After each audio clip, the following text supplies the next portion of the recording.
Bonjour à toutes et à tous. Donc, l'objectif du présent vidéo, c'est de passer au travers des grandes lignes du plan de cours. Je vais vous inviter à lire là, les détails plus fins, à y aller par vous-même, mais simplement pour faire le tour très rapidement. Donc, je vous rappelle que vous êtes dans le cours Éducation et changement social à la Faculté d'éducation à l'Université d'Ottawa. Le cours, il est offert entièrement en ligne, ce qui veut dire qu'on est en format asynchrone. Il n'y a pas de rencontre prévue pour le groupe, mais vous pouvez me demander des rencontres individuelles. Le cours, il est en format intensif. C'est vraiment important, puis je l'ai rappelé dans la vidéo de présentation. Si vous n'avez pas eu l'occasion d'aller la voir, s'il vous plaît, allez l'écouter. Mais au moment où vous êtes inscrit, il est possible qu'il était écrit jusqu'au 23 juillet. Ça a été changé, c'est-à-dire qu'on est passé à la session B, qui est une session intensive en 6 semaines. Donc, c'est important là, de comprendre qu'on doit donner un grand coup et que ça peut être très exigeant, mais que ça va se terminer un peu plus rapidement. On termine le 11 juin 2019. Mon nom est Marie-Hélène Brunet. Si vous n'avez pas eu la chance, encore une fois, vous pouvez aller voir la vidéo de présentation. Si vous souhaitez prendre rendez-vous avec moi, il y a moyen de le faire et de me rencontrer directement à mon bureau ou via Adobe Connect. J'ai écrit des heures de préférence ici, mais bon, on est pendant le printemps, on est en mode intensif. Je peux être assez compréhensive si vous avez d'autres besoins. Je préfère de jour, je suis maman, donc c'est un peu plus compliqué le soir, mais s'il faut absolument se parler le soir, je trouverai la possibilité là, de trouver un moyen où on peut trouver un rendez-vous où ça convient à tout le monde. Mon courriel, qui est celui par lequel je vais vous contacter, est le mbrunet4@uottawa.ca. Normalement, si vous m'avez déjà eu comme prof, j'écrivais que mon délai de réponse était de 48 heures. J'ai changé ça pour 24 heures, spécifiquement et uniquement pour la raison qu'on est en format intensif. Malgré tout, sachez que les jours ouvrables, c'est là où vous pouvez me contacter la fin de semaine. Ça ne compte pas là, dans les 24 heures. Donc, il faut penser au fait que ça me prendra plus de temps à vous répondre si c'est la fin de semaine. La description du cours. Alors, on va étudier l'impact des changements sociaux, technologiques, économiques, législatifs, médiatiques sur l'éducation, regarder les liens entre l'école et la société et regarder les nouvelles réalités pédagogiques à l'ère de l'information. L'adresse Adobe, elle ne sert que si vous prenez rendez-vous avec moi. Et donc, à ce moment-là, je vous renverrai le tout là, avec l'information via le courriel, mais probablement que la plupart d'entre vous, ont déjà eu la chance d'expérimenter avec Adobe Connect. Mon approche pédagogique, là, je vais vous laisser lire ceci. Je suis très inspirée par les pédagogies critiques, par aussi certaines formes de pédagogie antidiscriminatoire. Donc, je ne vais pas vous lire là, le descriptif, je vous invite à le faire. Ma philosophie de l'enseignement, elle est très socio-constructiviste, donc ce qui n'est pas toujours évident dans un format en ligne, mais je tente d'encourager la pensée critique dans mes activités pédagogiques. Vous avez beaucoup de lectures qui servent à alimenter votre réflexion, à nourrir vos apprentissages, à faire des liens entre la théorie et la pratique. Et donc, moi, je vais essayer aussi de faire de la différenciation pédagogique, c'est-à-dire dans certaines occasions, je vous donne l'opportunité de me présenter vos travaux de manière différente. Mais tout ça, ça a pour objectif, malgré la distance, de créer une communauté d'apprentissage entre nous. Donc, il va y avoir des capsules d'apprentissage, c'est simplement des vidéos YouTube, des forums de discussion, vous allez interagir entre vous, des activités d'évaluation formative qui sont comme des quiz que vous pouvez aller voir, aller remplir. C'est formatif, ça compte pas, mais ça vous permet de voir si vous avez bien suivi les lectures. Moi, je vous demande aussi de partager vos idées, vos ressources par des participations. Tout ça dans l'idée d'avoir un climat de respect et d'avoir une classe là, sécuritaire, donc où tout le monde se respecte et personne ne se sent visé, tout le monde est en sécurité. Alors là, j'ai rajouté ça dans mes plans de cours dernièrement, parce que parfois, quand on remet les notes, il y a des gens qui disent « Ah, mais on ne comprenait pas vos attentes ». Donc, il y a, oui, les critères spécifiques à chacune des évaluations que vous allez trouver plus tard dans le plan de cours, mais il y a mes attentes générales par rapport à mon enseignement et par rapport à vos, à comment vous devez être dans ce cours-ci, ce que je m'attends de vous. Ce qu'on devrait s'attendre finalement d'étudiants au niveau des cycles supérieurs. Donc d'abord, vous avez choisi un cours en ligne. Vous devriez être à l'aise avec la technologie, être suffisamment autonome aussi pour vous débrouiller sur la plateforme du campus virtuel.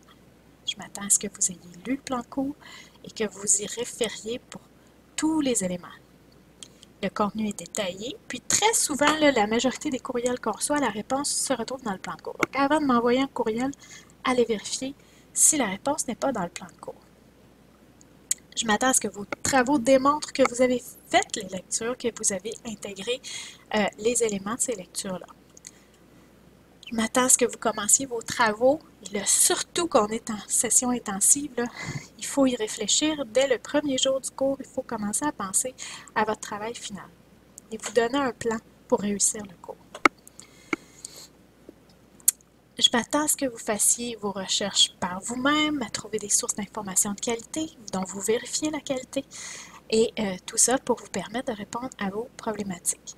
Vous êtes en éducation. En éducation, on adopte aussi le mode de citation APA. Je vous ai mis le lien. Si vous n'êtes pas certain comment citer à l'intérieur de vos travaux, allez consulter ce lien-là. C'est le American Psychology Association et c'est le mode de citation qui est utilisé dans les facultés d'éducation. Je m'attends à ce qui veut dire que si vous respectez ces lignes directrices, les normes de citation, vous devriez être en mesure, par exemple, de différencier l'auteur des chapitres des rédacteurs d'un ouvrage collectif. Ça veut aussi dire de bien citer vos pages web, pas simplement de me mettre l'adresse. Donc, vous avez toute l'information en allant vers l'hyperlien. Vous devez être assidu, surtout dans un contexte ultra intensif, donc faire vos lectures, prendre des notes, relisez si jamais c'est pas suffisamment clair. Comparez ce que vous faites, vos expériences, votre pratique et faites des liens avec les lectures. Si vous n'avez que très peu d'expérience en milieu scolaire, au niveau professionnel, vous en avez tout de même au niveau personnel. Vous êtes en général à peu près tous passés par des institutions scolaires où vous avez vécu une forme d'éducation. Donc, ça aussi, ça fait partie de votre expérience comme personne, comme être humain, puis vous pouvez faire des liens avec les différents contenus. Et puis, bien, vous êtes à la maîtrise. Je m'attends à ce que si vous avez décidé d'être ici, vous prenez votre formation au sérieux. Moi, je m'engage à vous proposer des lectures solides, critiques, amusantes, ça doit dépendre des intérêts de chacun, mais des lectures qui sont solides, des capsules pour vous guider, des questions de discussion et des liens supplémentaires aussi. Puis, bon, on est en format intensif. Je devrais avoir une assistante d'enseignement. C'est à voir, mais dans tous les cas, moi, m'engage à vous donner des rétroactions dans un délai raisonnable. Donc, ça ne veut pas dire dans le lendemain ou le surlendemain, mais tout de même que vous ayez minimalement 24 heures pour pouvoir compléter, par exemple, le deuxième billet. Donc, je ne vais pas lire ici les fondements du cours, le lien avec le cadre conceptuel du programme de maîtrise en éducation à l'Université d'Ottawa, mais je vous invite à le faire. Donc, je pense que c'est les questions qui ont guidé mes choix de lecture, qui guident un peu aussi toute notre réflexion au travers de ce cours-là. Même chose, les compétences à développer. Allez regarder ça, ça va vous aider à mieux savoir, là, c'est les résultats d'apprentissage, qu'est-ce qui est attendu à la fin du cours.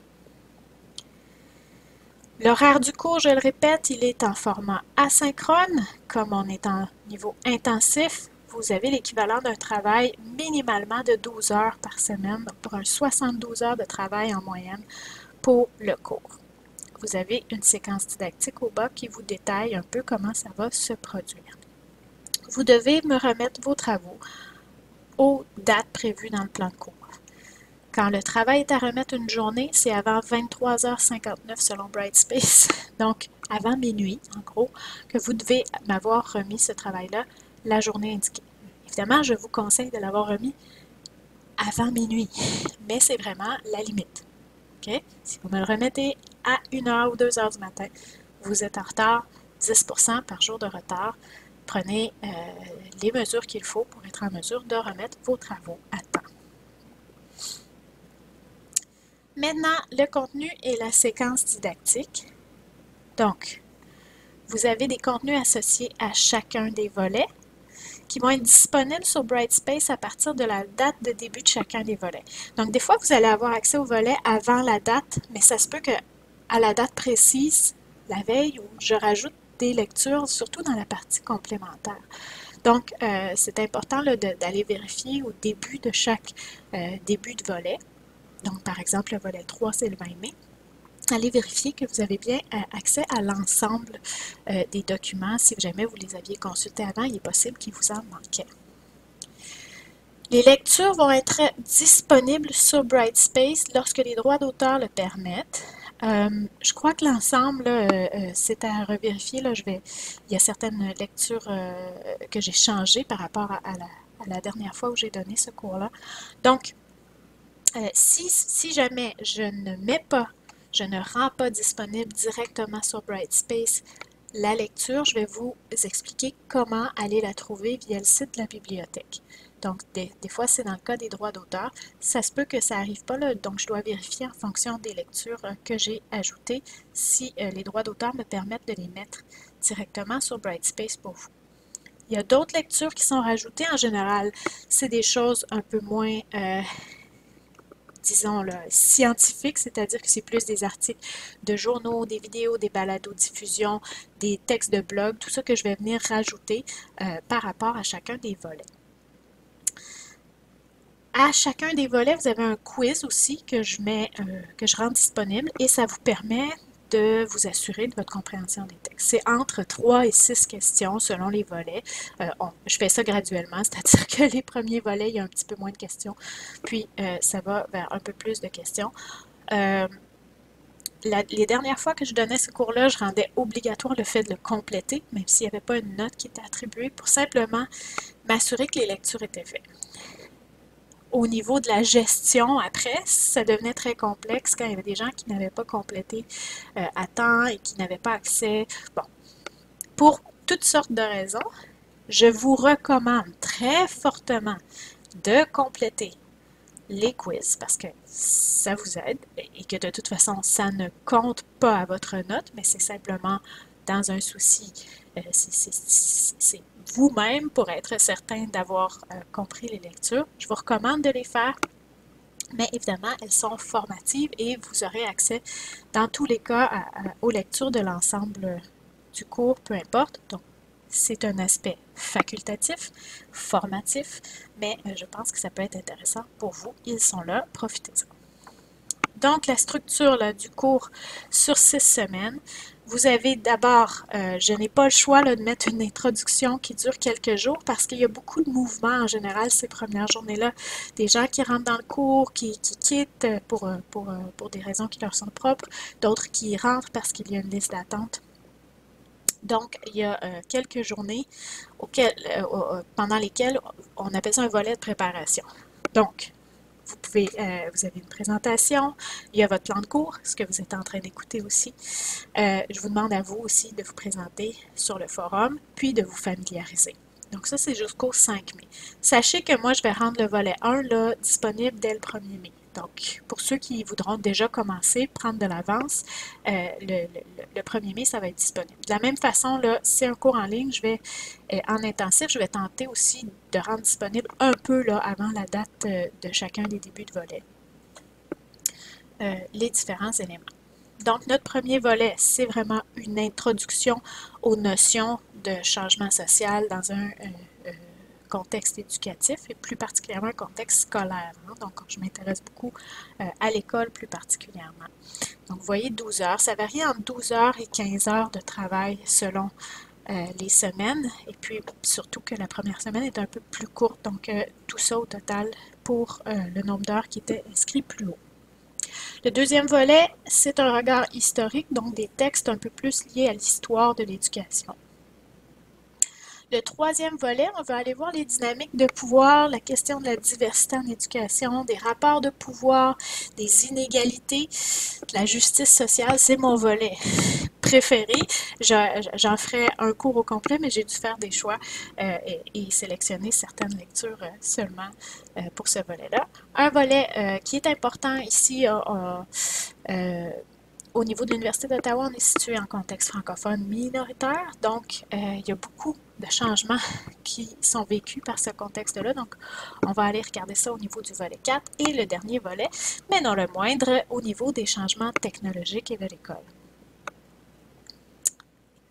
Les lectures, je vais passer très rapidement, mais vous voyez des fois, là, il y a des indications comme ici au niveau du volet 1, on va vous écrire à compléter par la lecture 2 ou par la lecture 3. Donc, je vous laisse un choix selon que vous intéressez plus au personnel enseignant ou au niveau de la direction d'école.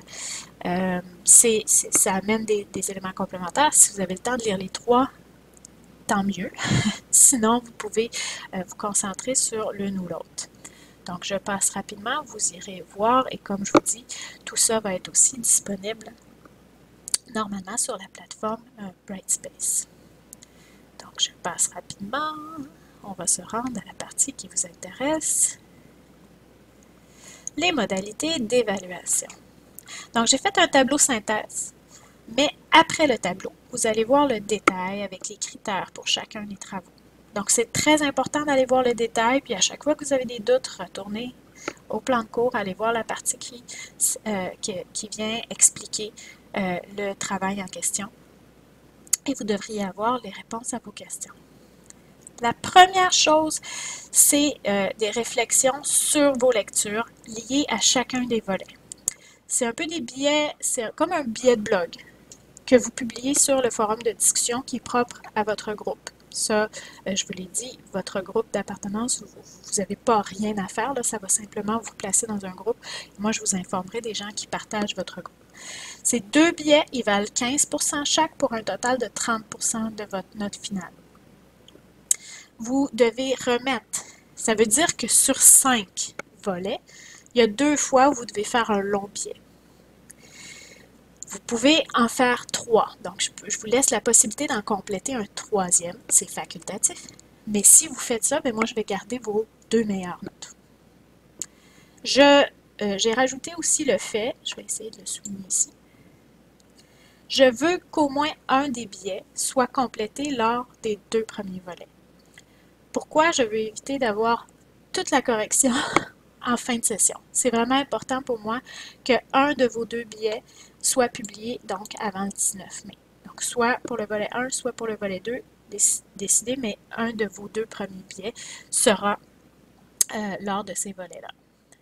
Vous pouvez tout de suite vous décharger en faisant des billets pour les 2 premiers volets, mais peut-être qu'après avoir reçu votre note, vous déciderez à ce moment-là d'en compléter un 3e pour possiblement améliorer votre note. Il y a sur Brightspace une grille d'évaluation et plus tard en dessous, vous avez aussi un détail de ce qui est demandé. C'est un billet de type blog, donc vous avez un certain nombre de libertés, mais on a quand même des attentes et des critères qui vous permettent un peu plus de savoir ce qu'il y en est. La deuxième chose, c'est des participations ponctuelles au forum de discussion. Minimalement.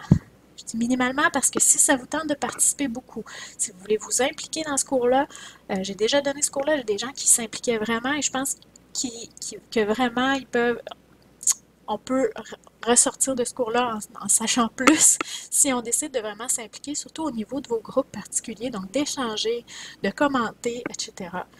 Mais minimalement, vous devez avoir rempli 3 réponses ou commentaires sur le forum de discussion. Ils valent 5% chacune, ça vaut donc 15%.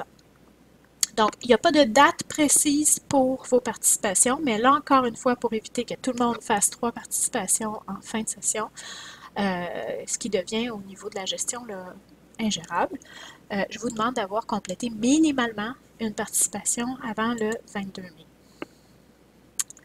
Ensuite, vous avez un article de journal à choisir qui décrit un enjeu actuel en éducation, lequel vous allez lier à un changement social un peu plus large.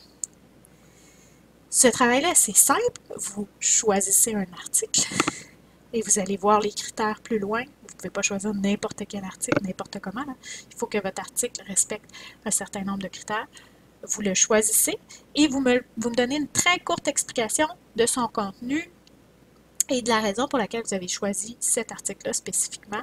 Et ça, c'est envoyé par courriel. Donc, c'est très, très simple. C'est pour le 20 mai. Ça vaut 10 %.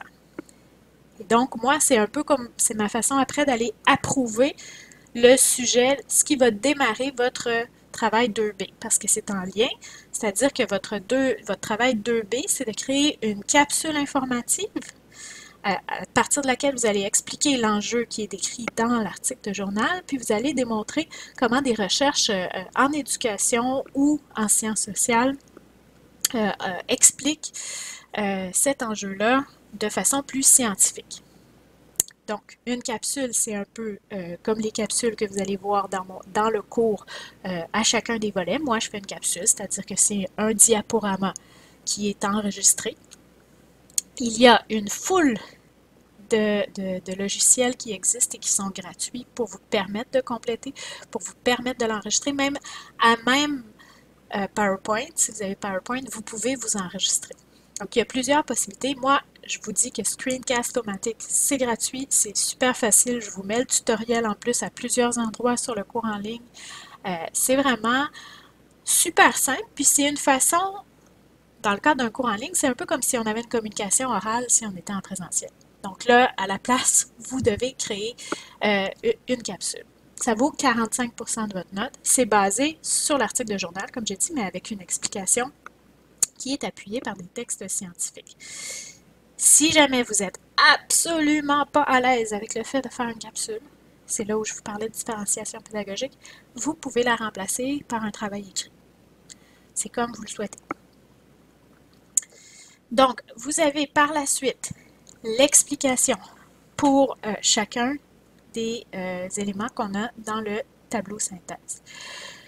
Tout ce qui est lié au forum de discussion, donc le 1A et le 1B, c'est expliqué ici. Donc, pourquoi ce forum de discussion-là est important? C'est pour créer une communauté. Là, j'ai dit, la classe sera divisée en groupes d'environ 5 personnes. Comme je vous ai dit, vous n'avez rien à faire de particulier. Vous allez être placé dans un groupe, puis ensuite, c'est avec ces gens-là que vous allez interagir. Ça risque d'être un petit peu plus que 5 personnes, mais ça ne dépassera pas 7-8 personnes par groupe. Donc, ça sert à avoir une discussion et à partager vos réflexions.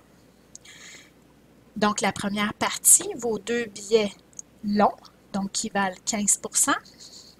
Donc, c'est des billets, un peu comme des billets de blog, 700 à 1000 mots. C'est une réponse à la grande question qui est posée à chacun des volets. Donc, vous trouvez ça sur Brightspace et vous vous appuyez, entre autres, sur les lectures obligatoires. Vous pouvez vous inspirer de d'autres lectures que vous avez faites si vous les citez, toujours en mode APA. Vous pouvez aussi faire référence à vos expériences, à faire des liens, etc. Donc, c'est une réaction personnelle, mais elle est argumentée et appuyée par les lectures. Ça, c'est très, très important. Donc, vous avez ici un guide.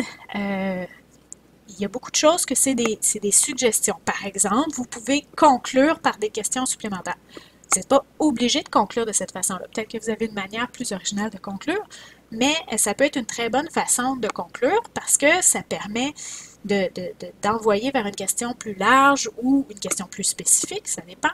Et ça peut alimenter la discussion pour la partie 1B, c'est-à-dire pour que vos collègues vous répondent et qu'il y ait là un échange intéressant. Encore une fois, je vous ai dit, vous pouvez compléter 3 billets. Moi, je vais conserver vos 2 meilleurs résultats.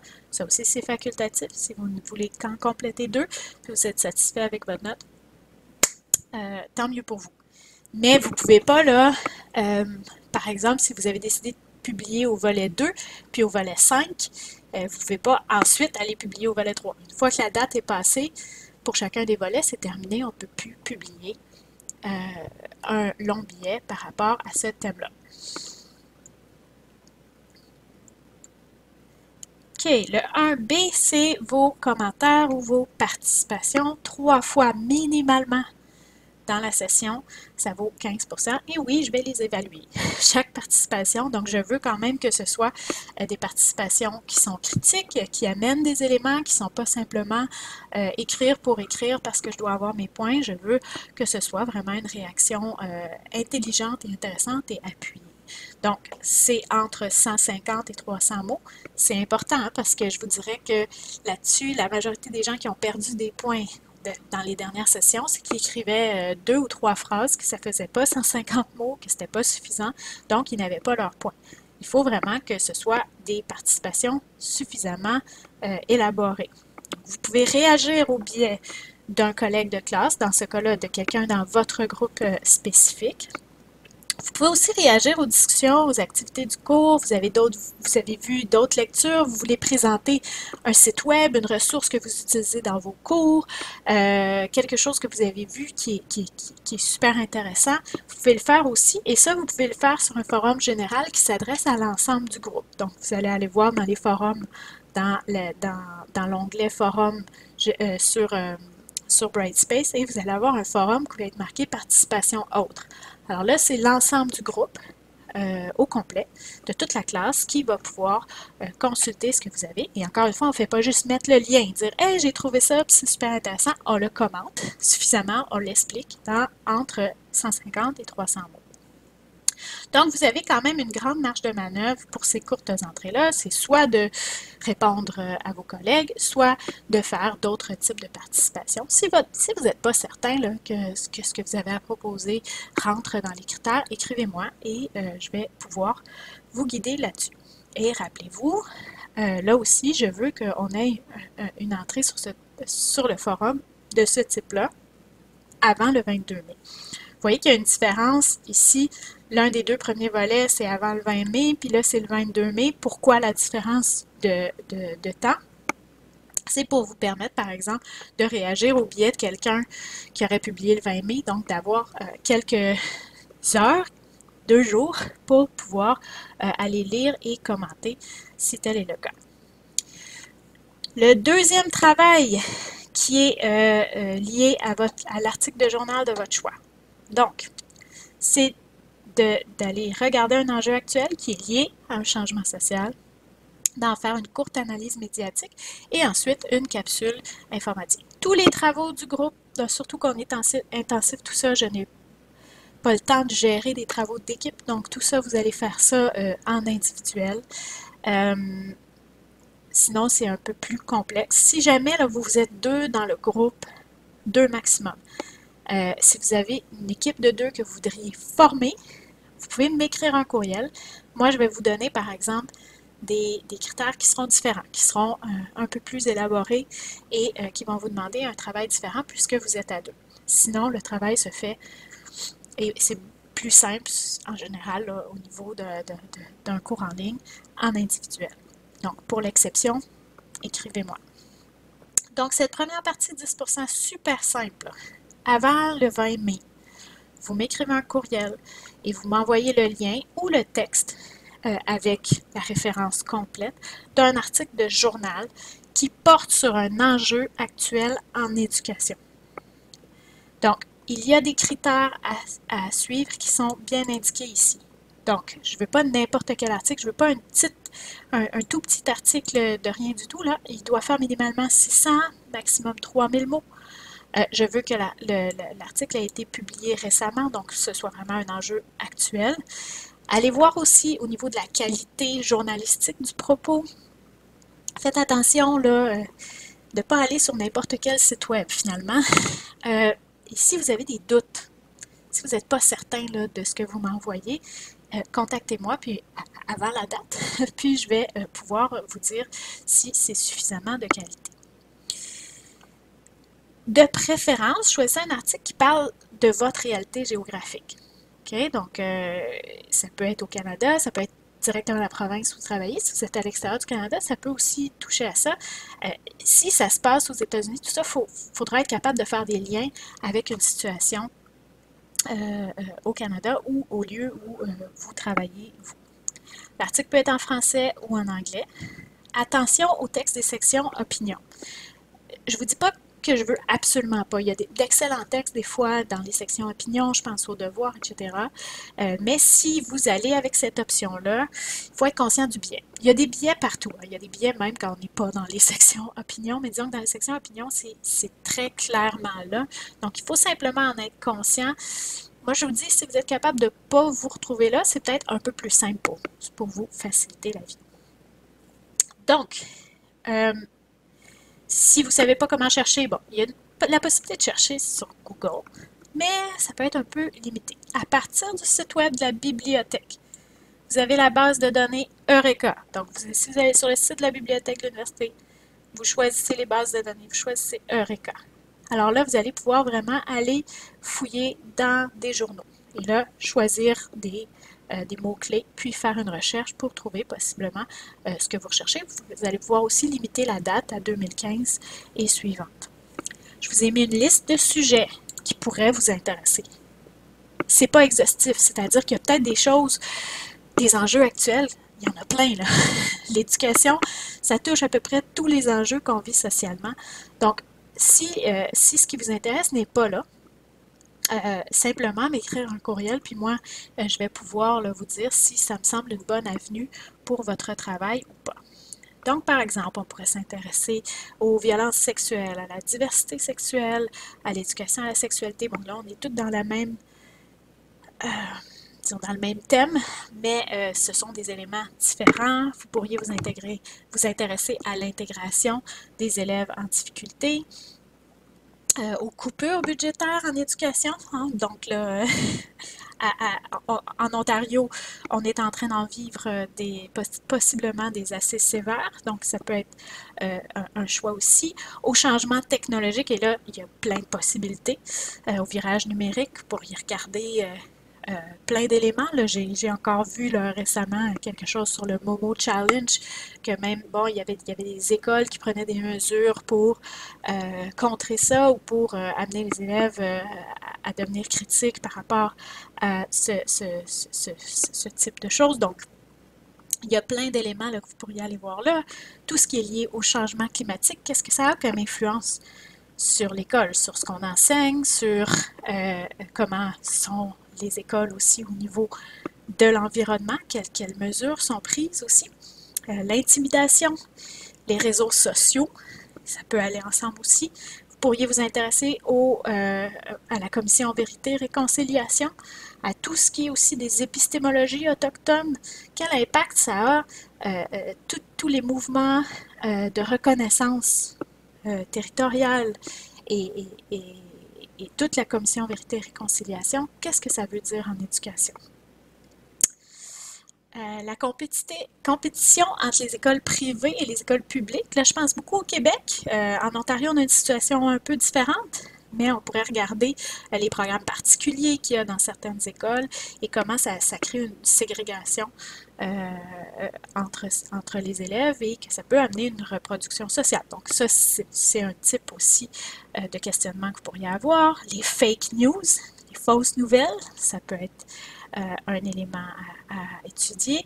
L'école à la maison, qui est de plus en plus populaire. Qu'est-ce que ça veut dire? Le gouvernement québécois qui a très récemment aussi légiféré là-dessus. Donc, ça peut être aussi un élément qui vous intéresse.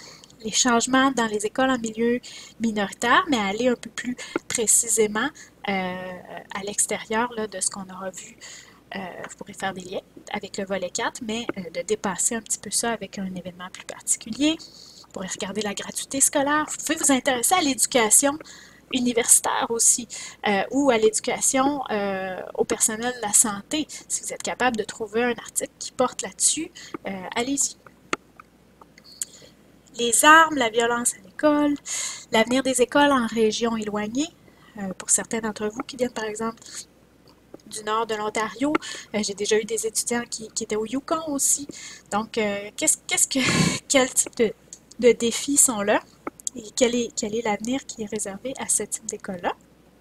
Vous pouvez vous intéresser au racisme ou à l'antiracisme, au racisme systémique, donc des éléments que vous pourriez avoir là, à l'accueil des réfugiés, à l'éducation préscolaire, pense à tout le débat qu'il y a eu et qu'il y a encore sur les maternelles 4 ans qui vont être mises en place au Québec, la santé mentale à l'école ou à l'université. Donc, il y a vraiment un très large spectrum de thématiques auxquelles vous pouvez vous intéresser. C'est pas là, vous n'êtes pas certain, écrivez-moi un courriel. Puis, je verrai si c'est possible ou si je peux vous guider vers quelque chose d'intéressant. Pour le travail 2A, c'est simplement de m'envoyer le lien vers l'article ou l'article au complet et un paragraphe d'environ 150 à 250 mots qui inclut pourquoi vous avez choisi ce texte et une question de recherche pour la partie suivante de votre travail, donc pour votre capsule. À partir de cet article-là, qu'est-ce que moi je vais me poser comme question de recherche? Quelle sera ma problématique? Donc, cette problématique devrait être plus large que la thématique particulière de votre article. Donc, être lié à un changement social plus large. Donc, voilà ce que vous devez m'envoyer pour le 20 mai. Le 2B, c'est la présentation de votre enjeu. Donc, c'est une capsule informative. Donc, comme je vous ai dit, il y a des logiciels pour faire ça. Si vous êtes totalement, mais zéro technologie, vous ne voulez pas faire ça, vous ne voulez pas entendre votre voix sur une vidéo YouTube, vous pouvez remplacer ça par une recherche écrite. De la même façon, si vous êtes super à l'aise, puis vous ne voulez pas simplement faire une petite vidéo dans laquelle il y a un diaporama PowerPoint, puis il y a une voix par-dessus, mais vous voulez faire quelque chose d'encore plus original, puis vous êtes à l'aise avec ça, allez-y aussi. Restez conscient du temps que ça peut prendre, par exemple, de faire une super vidéo. Mais il y a plein de logiciels, là, je pense à Powtoon, qui existent, qui vous permettent de faire des affaires vraiment très, très cool. Mais un simple diaporama, ça suffit. Ou sinon, une recherche écrite en remplacement. Donc, qu'est-ce qu'on devrait retrouver dans votre capsule? C'est globalement très similaire à ce qu'on retrouverait dans un travail écrit. Sauf que là, évidemment, dans votre capsule, bien, vous allez le narrer par votre voix et puis votre présentation, votre diaporama qui va être là, va simplement résumer vos grandes idées. Ça ne devrait pas être un copier-coller d'un texte, mais être vraiment les grandes idées qui sont là au niveau visuel et votre explication au niveau de la voix. Donc, minimum 10 minutes, maximum 15 minutes. Donc, être concis. Vous introduisez votre sujet en présentant votre article. Okay? Donc, ça ne veut pas dire de lire l'article, ça veut dire d'inclure le lien puis de le résumer très globalement pour vos collègues. Énoncez votre problématique. Tout ça, vous l'aviez fait dans le courriel précédent, donc vous le mettez dans votre capsule. Vous me faites ensuite la démonstration que vous avez fait une recherche pour pousser plus loin. Pour ça, minimalement, vous devriez aller me chercher 3 articles ou écrits scientifiques. Donc ça veut dire de faire une recherche via les bases de données de la bibliothèque de l'université.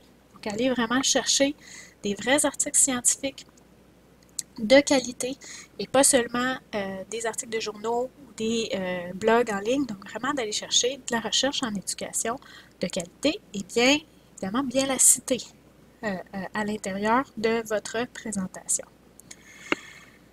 Vous pouvez utiliser ce qu'on aura lu en classe, mais ça devrait être en plus des 3 articles autres que vous aurez trouvés. Donc, je veux minimalement 3 articles que vous êtes allés chercher ou chapitres de livres ou livres scientifiques que vous êtes allés trouver qui sont externes aux lectures qu'on aura faites.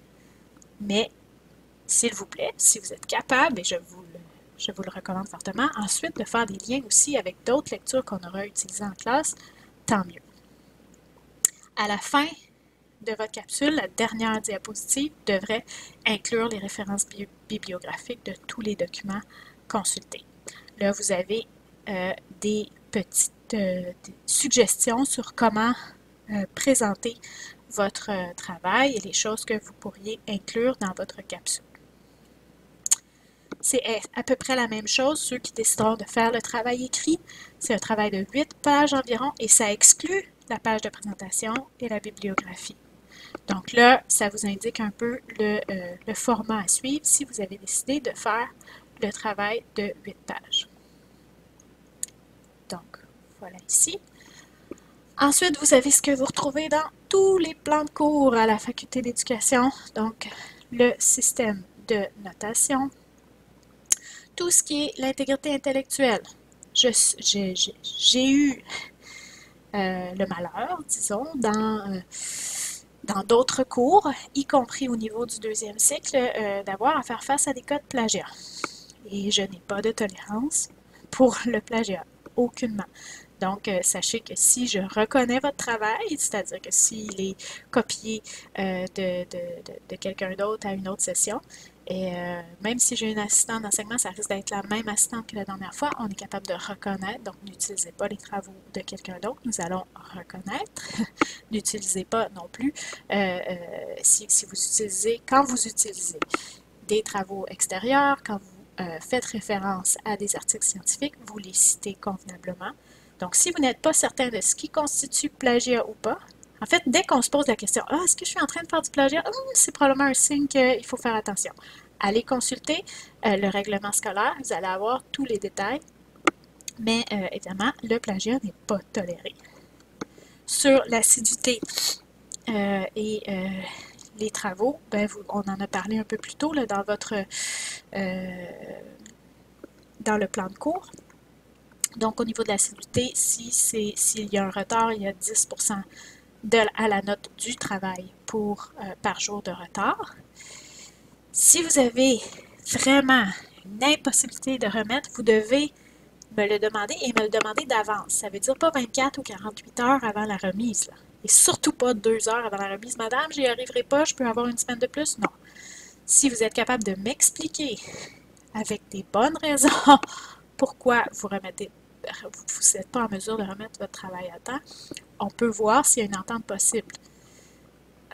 Gardez en tête qu'on est dans une session intensive, que je dois remettre vos notes aussi. Il ne peut pas y avoir des extensions très très grandes et il faut qu'il y ait des raisons majeures pour le faire.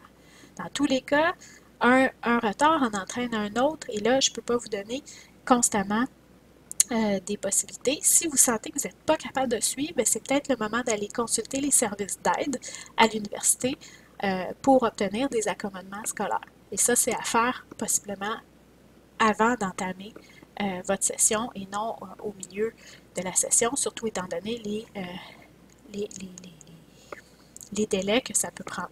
Moi, je ne peux pas donner des accommodements sans avoir cet appui-là de l'université. Donc, des services d'aide. Si jamais, évidemment, pour des raisons hors de votre contrôle, par exemple, un billet médical, donc une justification médicale ou un décès dans la famille. Donc, à ce moment-là, vous devez avoir une pièce justificative et vous avez une excuse pour le retard. Ça doit être communiqué directement à l'enseignante. Vous avez l'évaluation de l'enseignement qui va prendre place du 28 mai au 11 juin, c'est via la plateforme Blue. Moi, je vous enverrai un courriel pour vous le rappeler. C'est un processus que je prends au sérieux et qui m'a permis au fil des ans de m'améliorer. Donc, je vous enverrai à ce moment-là. Violence sexuelle, c'est toujours dans les plans de cours. L'Université d'Ottawa tolère aucune forme de violence et en particulier aucune forme de violence à caractère sexuel. Donc, si vous avez des questionnements sur ce qui constitue ça, bien, vous avez le lien pour l'information à partir de l'université. Vous avez des lectures complémentaires, si ça vous intéresse, c'est là. Donc, toute une liste de lectures très intéressantes complémentaires. Alors voilà, 45 minutes quand même, mais c'est à peu près l'équivalent qu'on aurait pris en classe. Je vous souhaite une belle fin de journée et encore une fois, allez consulter là, les autres onglets et vous pouvez commencer à travailler le cours. Merci!